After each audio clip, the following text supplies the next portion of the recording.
Chain fishing is probably the most busted shiny hunting mechanic of all time. In just under 6 minutes of fishing, you can go from full odds to roughly 1 in 100 shiny odds. And yet there is so much misinformation and misunderstanding online about how this mechanic actually works. I've looked at dozens of guides and they all have some random detail wrong. Chain fishing is literally just fishing over and over again. How can such a simple mechanic be so misunderstood? I decided to investigate and hopefully clear things up once and for all. So I spent dozens and dozens of hours fishing in the Generation 6 Pokemon games. In the process, I figured out a lot about how fishing works. And I even found a hidden fishing bonus that is completely undocumented online. So let's talk about chain fishing, how to maximize your fishing rate, and the horde of misinformation online. Let's get into it.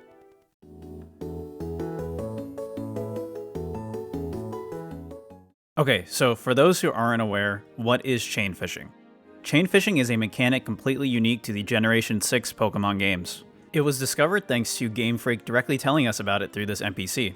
In Pokemon X and Y, you can visit the fishing shack and talk to him to learn about chain fishing. He tells you that by getting consecutive fishing encounters, you can eventually encounter rare Pokemon, meaning shinies. It is as simple as it sounds. Every time you land an encounter, your fishing chain increases by 1. Failing a fishing attempt breaks your chain and sets you back to 0.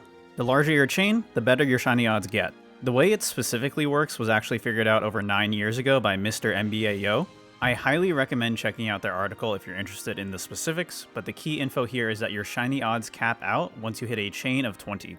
From this point on until your chain is broken, your fishing shiny odds are roughly 1%. If you come back to this chain fishing expert without beating his massive streak of 7, he'll offer you some advice. He says that it's all about finding narrow areas that don't stand out much. Maybe they'll be surrounded by walls or rock formations. Those are the kinds of spots where you'll find lots of Pokemon. And that's it. Pretty simple, right? Now you're ready to go chain fishing. Good luck, have fun. No, wait, Patrick! Not so fast. We're still missing a lot of details here. I'm sure you probably have a few questions based on the information I just gave you. Here are the most common questions I've seen. What specifically breaks a chain? Is it just letting a catch get away? Can I KO my fishing encounters? What about catching them? Does seeing a shiny break my chain? Can I move at all once I start? Does fishing near rocks and walls actually help? By how much? Is it literally just rocks and walls? There's just so much conflicting info online about these and other details. What's real and what isn't?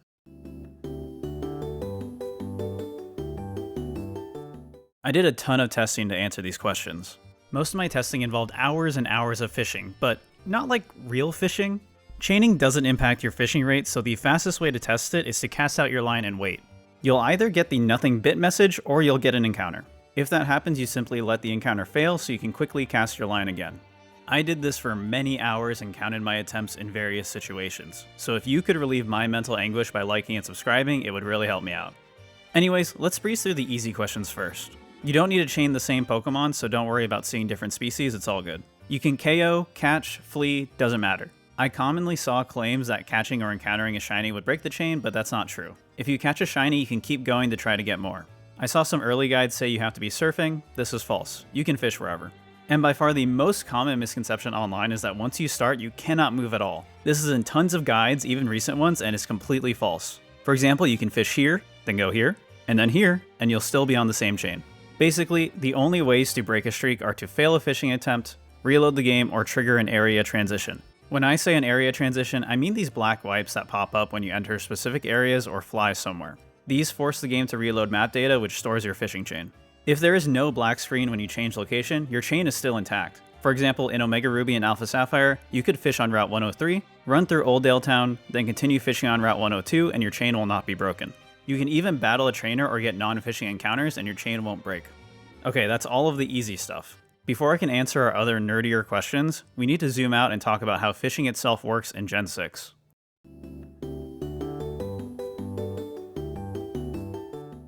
I previously made a video on Diamond and Pearl's somewhat complex encounter rate formula, notably because it factors in dates like 9/11 and Lincoln's birthday into the equation. Don't worry, Gen 6's fishing formula is significantly simpler. It's literally base fishing encounter rate plus some modifiers, and that becomes your percentage chance of successfully getting a bite. So we want to hit 100, meaning our encounter rate is 100% and breaking our chain becomes entirely a skill issue. First things first, I had to figure out the base encounter rate. As I explained in the Gen 4 video, each map has a base encounter rate for each type of encounter. This is a common concept across many Pokemon games. For example, in Gen 4, regular grass has a base encounter rate of 30, while Snowpoint Temple has a base rate of 5. This means that you are less likely to get encounters in Snowpoint Temple. Rods also vary in encounter rate, so in Candlelive, fishing with your old rod will have a base rate of 25, while super rods go all the way up to 75. This encounter rate data is easily accessible for Gen 4, but I couldn't find this info anywhere for Gen 6. I ended up digging through the encounter data for each map. By looking at maps that did have fishing encounters and comparing them to maps that didn't, I eventually found the fishing encounter rates. The weird thing with Gen 6 that's unlike older games is that the base fishing encounter rate doesn't change based on a map or rod. No matter how you fish or where you fish, the base encounter rate is always 50. This is true for both X and Y and Omega Ruby and Alpha Sapphire. Okay, so this is really simple. The abilities Suction Cups and Sticky Hold are 2 times multipliers to this encounter rate. So if our lead Pokemon has one of these abilities, we should be at 100%, right? That's what I thought, but in practice, I was getting the occasional nothing bit message. I did hundreds of fishing attempts and my failure rate was around 3%. What gives? I was stumped for days until I discovered that the game subtracts 1 from these encounter rates, meaning the fishing encounter rate is really 49. This -1 is effectively a mistake and it would completely derail this video to explain. So if you want to learn why this happens, I have a 10-minute video up on my Patreon that you can check out. So if we multiply our base fishing encounter rate of 49 by 2 for Suction Cups or Sticky Hold, we get a 98% success rate. But 98% isn't good enough. It means we have a 2% chance of losing our chain due to something completely outside of our control. That's really bad. We need just a smidge more to max out our encounter rate. Also, what if you want to maximize your encounter rate but you don't want to use Suction Cups? Maybe you want to lead with a synchronized Pokemon instead to get a specific nature shiny. Or you want to use Static to increase your odds of getting a shiny Chinchou. That's where the modifiers I mentioned earlier come into play. Let's start with the modifier everyone vaguely knows about. Earlier I mentioned that the chain fishing NPC says that fishing near rocks or walls increases your fishing rate. This is a pretty well-known way to boost your fishing rate. Most guides show good spots that are surrounded by rocks. Notably, your fishing bob should be the thing surrounded, not your player character. But what tiles specifically give this boost? And how much of a boost are we talking about here? After a bunch of testing, I figured it all out. The simplest way to explain it is that any surrounding non-surfable tiles will give you a 20% boost. Doesn't have to be a rock or wall, it just can't be a tile that you could surf on. For example, fishing next to these almost water-like tiles will give you a boost since you can walk on them. Same with this bridge or just land in general. Notably, water tiles with NPCs on them won't count, so if you fish next to this swimmer, you don't get any boost because even if they are blocking you, they're still on a water tile. The boost can stack 3 times total, checking every direction except the player's direction. This means that you can increase your fishing encounter rate by 60% purely by fishing in the right spot. When I was testing all this stuff, I obviously wasn't doing it all at once and took breaks. One time I tested after not touching my 3DS for a couple days. I noticed that I was suddenly never failing my fishing attempts. This was strange because I had a Gulpin with Sticky Hold and no other boost, so I should be failing at a rate of 2%. Something's fishy. I couldn't figure out if I was just getting absurdly lucky or if something did in fact change, so I did more digging. It turns out that you can also get a boosted fishing encounter rate simply by fishing during the morning or evening. This is completely undocumented and unknown online. For Generation 6, morning is 4 AM to 10:59 AM, and evening takes place between 6 PM and 8:59 PM. By fishing during these time frames, you get an additional 20% boost to your fishing rate. If you don't believe me, this is really easy to test. Use one of the helpful abilities and fish in a normal spot to hit that 98% fishing encounter rate, but have the time set to morning or evening. You'll never get the nothing bit message. I have no idea why this boost exists. It doesn't exist in older gens, and I don't think any NPC hints at it. Maybe it's a reflection of the best times to fish in real life? I have no idea. Fishing experts, please chime in the comments and let me know. And that's it. If you use all of these modifiers, you can get up to an 80% boost to your fishing rate. Obviously, that's completely unnecessary since you start at 49% and going above 100 does nothing. With this knowledge, you can pretty easily skip out on Suction Cups and Sticky Hold altogether, as it's super easy to hit 100% without them in most locations.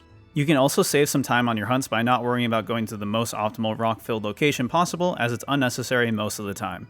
Okay, I think I've cleared up everything possible with chain fishing in Gen 6. If there are any remaining questions, please let me know in the comments.